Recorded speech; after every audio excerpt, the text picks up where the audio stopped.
dengan judul Dua Butir Telur.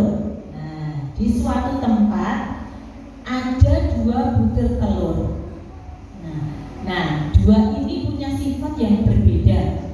Yang satu malas-malasan, yang satu sangat semangat. Yang pertama ini telur yang malas-malasan. Dia pengennya diem saja, nggak mau berusaha, nggak mau bekerja.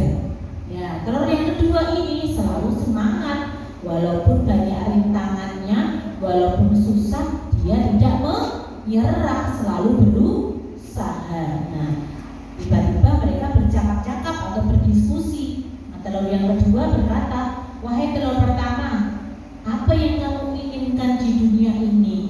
Kamu inginnya seperti apa?" Kata telur yang kedua. Lalu dia menjawab, "Saya ingin menjadi orang yang enak, yang duduk-duduk saja, yang tidak kemana-mana, semua makanan datang kepadaku. Aku gak ingin apa-apa, yang penting aku makan kenyang, tidur, bangun lagi," kata telur yang pertama. "Wah, enak sekali hidupmu," kata telur yang kedua. Nah, dia berkata lagi, telur yang pertama, "Kalau kamu, wahai telur yang kedua, apa yang kamu inginkan hidup di dunia ini?" Kata telur yang pertama. Jawabnya apa ya telur yang kedua ini? "Saya ingin menggapai cita-citaku, ingin terbang seperti elang, bisa kemana-mana, bisa melihat dunia ini, bisa mengambil makanan yang aku suka." Telur pertama menjawab, "Kalau kamu jadi elang, kamu akan terkena angin. Bayangkan kalau kamu terkena angin puting beliung, kamu akan mati. Nanti kalau ada hujan disertai petir, kamu kena petir akan mati." Nah, telur pertama ngasih tahu, menakut-nakuti, ya. Lalu telur yang kedua menjawab, "Tidak apa-apa, namanya juga hidup, pasti ada halangannya, ada tantangannya. Yang penting aku mau berusaha." Ya, itu jawabannya telur yang kedua. Telur pertama tuh ngeyel lagi, bilang lagi, "Enak aku sendiri di sini duduk aja, makanan datang kepadamu, ada nyamuk datang, ada makanan datang, langsung aku makan, aku lahap, nggak usah pergi kemana-mana, tinggal duduk aja sambil menikmati pemandangan alam," kata telur pertama. Nah, telur kedua tidak, dia selalu pergi mencari makanan dari satu tempat ke tempat lain, berpindah lagi. Jadi pengalamannya banyak. Oh, kalau musim hujan aku nggak ke sana.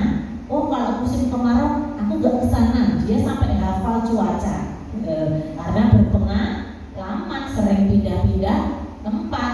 Suatu saat terjadi masa pancaroba. Nah, telur yang pertama ini lama-lama merasakan, kok semakin hari makanannya yang datang kepadaku semakin sedikit ya. Kenapa ya? Dia bingung. Biasanya makan dengan kenyang, hari ini dia belum makan sama sekali. Wah, gimana nih kalau besok aku tidak dapat makanan? Padahal aku suka diam di sini saja, gak kemana-mana.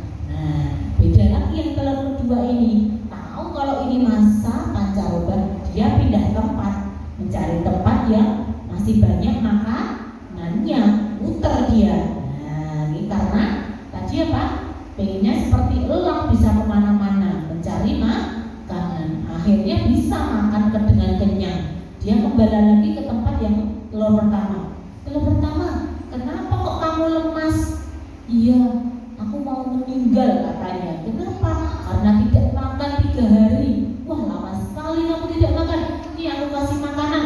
Aku habis pergi ke daerah seberang sana." Ini seberangnya lagi. Nanti ada pulau lagi. "Ini aku kasih makanan, masih sedikit. Terima kasih ya telur kedua. Betul katamu. Jika kita cuma diam saja, maka kita tidak mendapatkan apa-apa.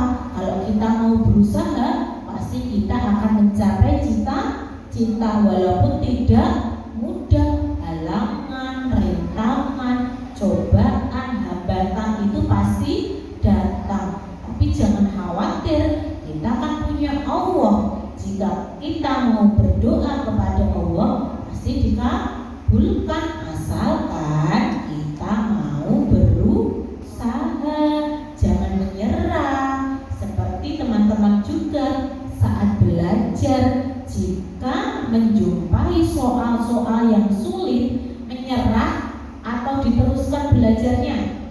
Diteruskan belajarnya, ya. Bertanya kepada orang yang lebih mengerti, lebih paham. Bagaimana Mbak ini caranya? Bagaimana Bu? Tanya kepada bu gurunya sehingga bisa paham. Jika besok menjumpai soal yang susah berikutnya, pasti bisa mengerjakan. Ini kelas baruku, ku semangat belajar, bertemu guru baru dan suasana baru, makin semangat belajar bersama teman-teman.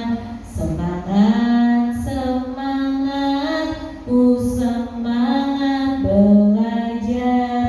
Nah, sebagai seorang santri, sebagai seorang siswa, kewajiban kita adalah semangat untuk belajar di sekolah, di rumah, di TPA. Jangan menyerah jika ingin mencapai cita-cita.